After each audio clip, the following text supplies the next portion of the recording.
azkeneko karrera Euskal Herrian, eta garaipena urteko karrera guztietan zehar nazioartekoak ezin. Imaginatzen pozik egongo zela egindakoakin.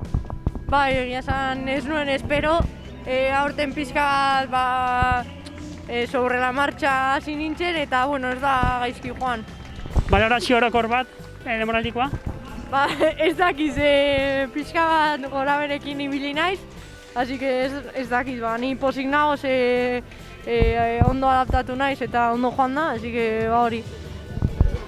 Gaurko karrera, olatz, esango nuke, inoiz baino estuago izan dezula, inoiz baino hurbilago, horrek ez dizu lasaipeneako momenturik eman. Bai, nahiko gertu ibili da nitaz eta pilo bat ez dutu nahu, baina bueno, mantendu dugu hor tartetxo bat, así que hurrengorako gehiago apretatu beharko dut.